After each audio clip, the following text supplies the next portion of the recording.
ये भारत जोड़ो यात्रा हमने कन्याकुमारी में शुरू की और अब ये राजस्थान से दिल्ली होकर श्रीनगर तक जाएगी और श्रीनगर में हम अपना तिरंगा, प्यारा तिरंगा लहराएंगे।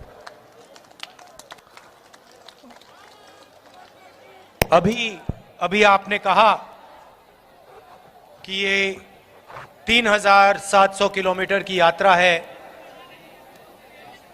बहुत लंबी यात्रा है, बहुत मुश्किल यात्रा है, मगर सच बोलें तो मैं आपकी बात से सहमत नहीं हूं। सच्चाई यह है कि 3700 किलोमीटर से ज्यादा हमारे किसान, हमारे मजदूर चलते हैं, खून पसीना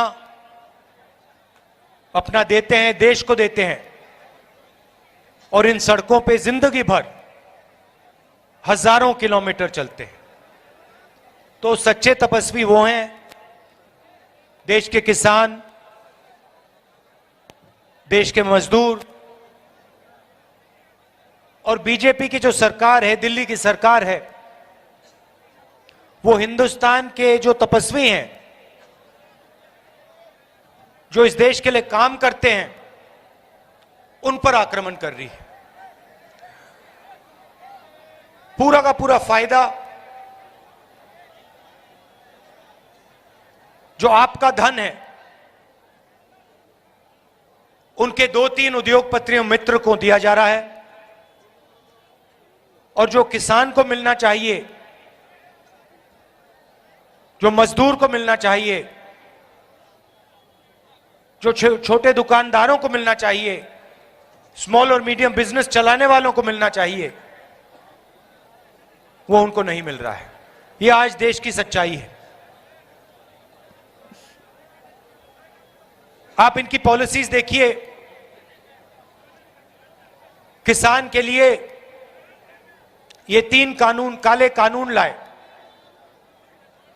और उन्होंने किसानों की रीढ़ की हड्डी तोड़ने की कोशिश की। प्रधानमंत्री जी ने कहा कि ये कानून किसानों के फायदे के लिए हैं। प्रधानमंत्री कहते हैं कि कानून किसानों के फायदे के लिए हैं और हिंदुस्तान के सब किसान सड़कों पे उतरे, प्रदर्शन कर रहे हैं और अंत में किसानों की शक्ति ने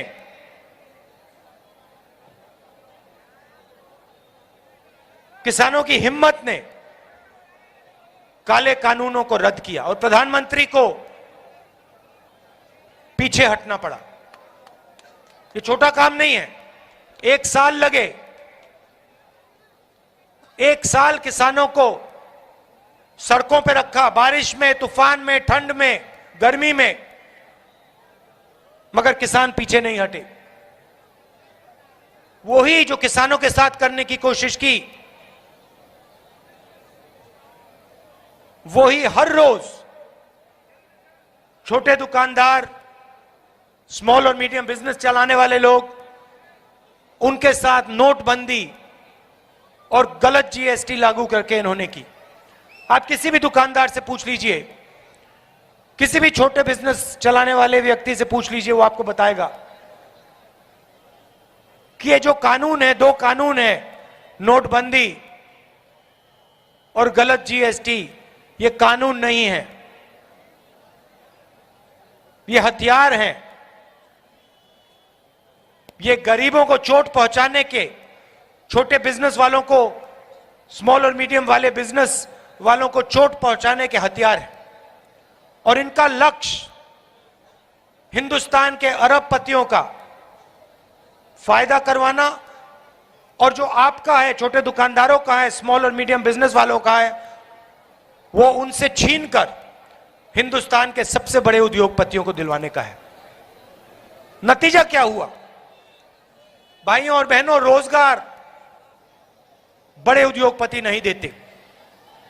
रोजगार जो छोटा बिजनेस चलाते हैं, दुकानदार होते हैं, छोटे व्यापारी, स्मॉल और मीडियम बिजनेस जो चलाते हैं, ये लोग देते हैं। हिंदुस्तान में छोटे छोटे लाखों बिजनेस हैं, ये युवाओं को रोजगार देते हैं। नोटबंदी और जीएसटी ने इन सबको खत्म कर दिया। नतीजा यह हुआ कि आज हिंदुस्तान अपने युवाओं को रोजगार नहीं दे सकता। जितनी भी कोशिश कर लो, आज का युवा नोटबंदी और जीएसटी के कारण इस देश में रोजगार नहीं पा सकता है। सच्चाई है।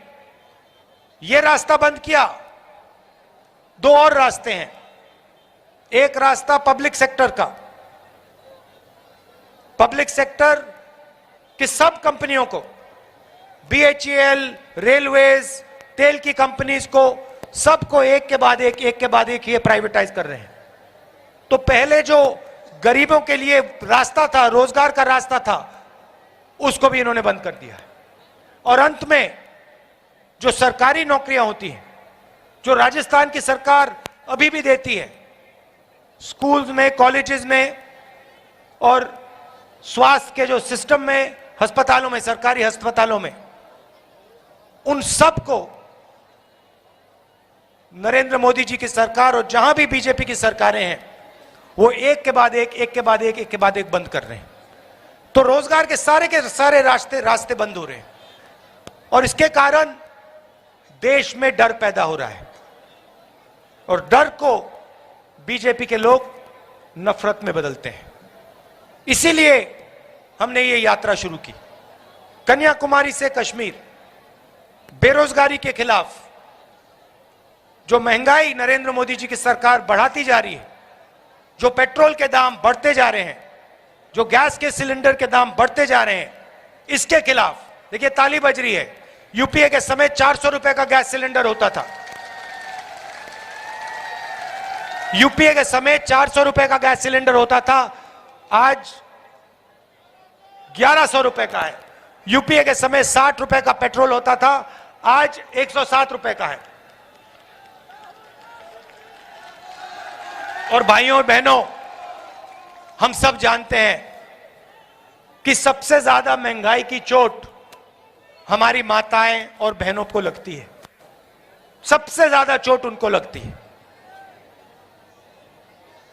मैं बीजेपी से एक बात पूछना चाहता हूं, आरएसएस से एक बात पूछना चाहता हूं।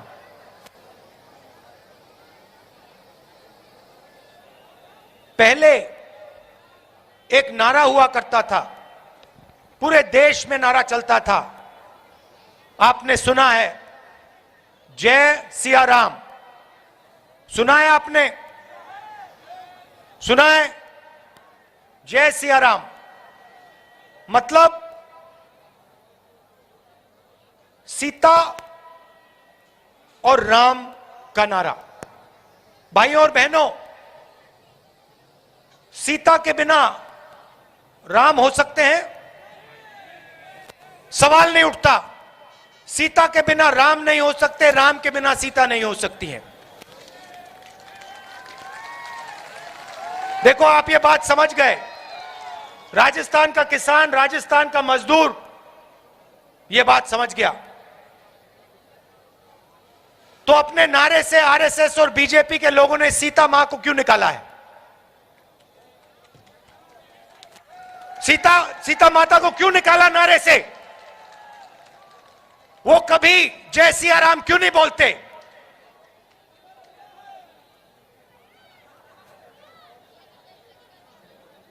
ठीक है, अगर जय श्री राम बोलना है बोलिए, मगर आरएसएस के लोगों को जय सिया राम बोलना पड़ेगा और वो सीता मां का अपमान नहीं कर सकते हैं। और एक दूसरा नारा है जो गांधी जी कहते थे, वो शायद सबसे सुंदर नारा है। आपको याद है? हां, हे राम। ये सबसे गहरा नारा है। हे राम का मतलब मैं आपको बताना चाहता हूं।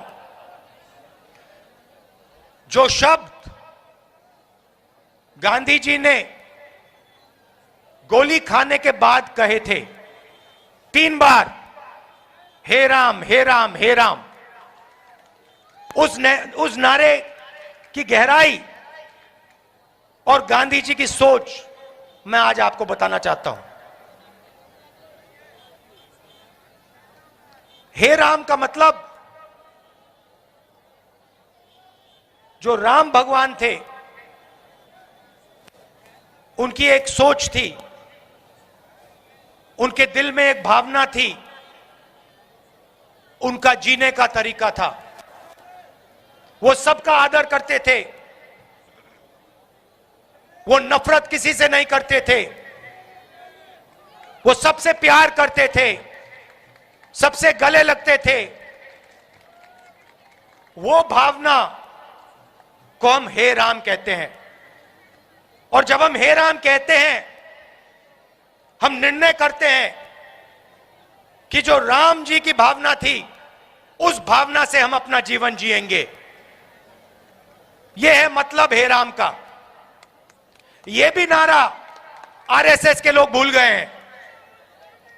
वो कभी जय सिया राम नहीं बोलते, सीता को परे कर दिया, और हे राम कभी नहीं बोलते, क्योंकि वो जो राम भगवान की जो भावना है उसको नहीं मानते। क्योंकि अगर मानते तो इस देश में जो नफरत फैला रहे हैं, जो हिंसा फैला रहे हैं, वो कभी नहीं फैलाते।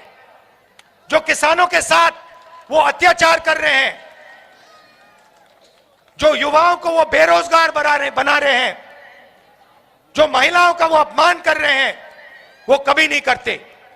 तो मैं आरएसएस के लोगों से कहना चाहता हूं, आप राम भगवान को समझिए, उनकी भावना, उनके जीने के तरीके को समझिए। उन्होंने सिर्फ प्यार की बात की थी, भाईचारे की बात की थी, इज्जत की बात की थी, नफरत की बात नहीं की थी, हिंसा की बात नहीं की थी।